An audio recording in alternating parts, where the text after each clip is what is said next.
ओम शिव गोरक्ष, जय शिव गोरक्ष, जय बाबा गोरक्षनाथ, जय बाबा जहारवीर, जय माई कालका। आप सभी का अपने प्यारे से चैनल गोगाजी पुरसर में हार्दिक स्वागत है। आज फिर आपके सामने हाजिर हुआ हूँ एक नई जानकारी के साथ।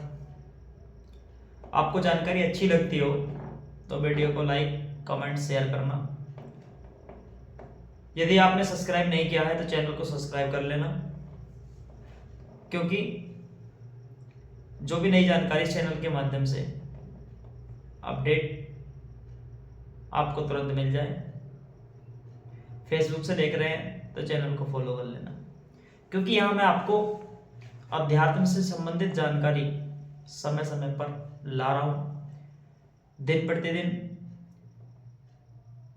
मॉर्निंग में 6 से 6:30 के बीच इस चैनल पे एक नई जानकारी के साथ वीडियो अपलोड हो रही है, यूट्यूब से भी और फेसबुक से भी।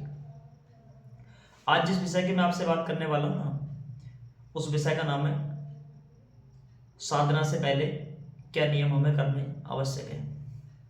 मान लीजिए हम किसी की साधना करते हैं 21 दिन, 41 दिन, किसी भी दैवीय शक्ति के हम साधना करते हैं, तो उस साधना से पहले हमको कुछ नियम करने अति आवश्यक होते हैं। ऐसे 10 नियम आज आपको बताऊंगा जो साधना से पहले करने हमको अति आवश्यक है, क्योंकि बिना नियम के हमारी साधना खंडित हो जाती है और हमें उस साधना का पूर्ण फल नहीं मिल पाता।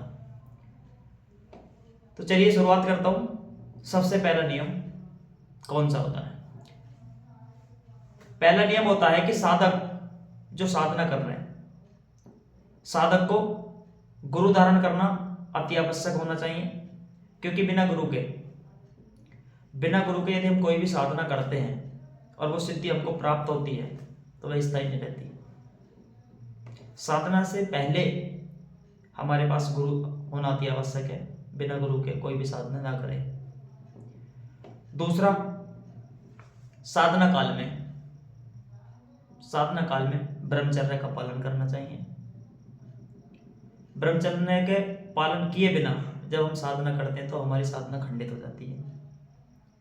तीसरा, साधक को भूमि यानी जमीन या तखत पर सोना चाहिए।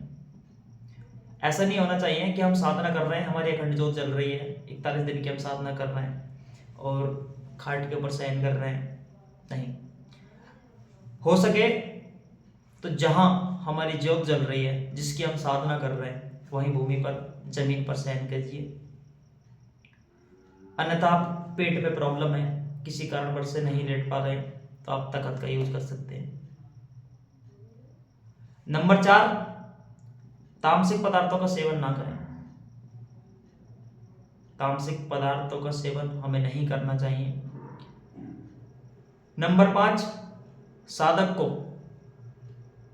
कम भोजन करना चाहिए।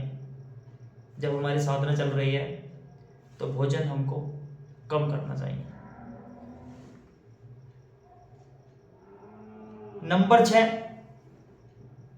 शयन यानी सोना। साधक को सोना भी अल्प यानी कम चाहिए, कम सोना चाहिए शयन को। नंबर 7, जो साधना काल में हमारे जो अनुभव होते हैं, वो अनुभव गुरु के सिवा किसी अन्य व्यक्ति को ना बताएं, क्योंकि ऐसा होता है जब हमारे अनुभव होने शुरू हो जाते हैं साधना में और वो अनुभव हम सबको शेयर करने शुरू हो जाते हैं, तो हमारे अनुभव बंद हो जाते हैं।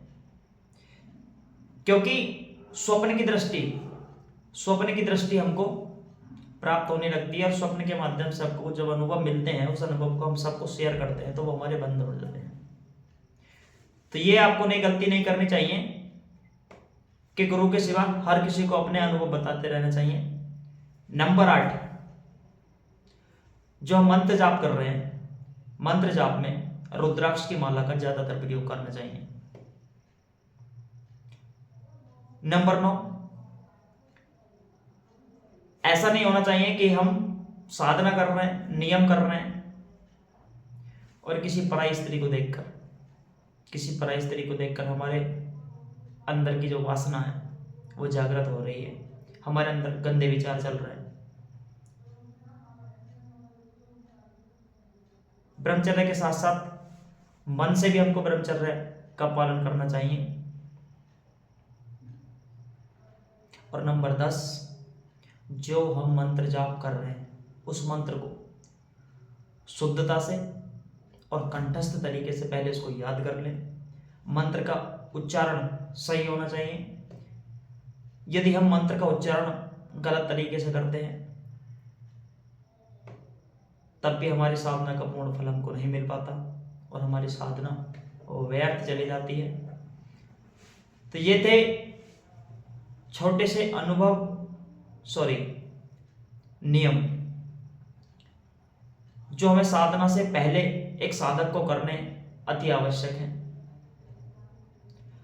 साधना से पहले आप इन नियमों को ध्यान में रखिए ताकि आपकी साधना परिपूर्ण हो और साधना के रिजल्ट्स अच्छे मिले।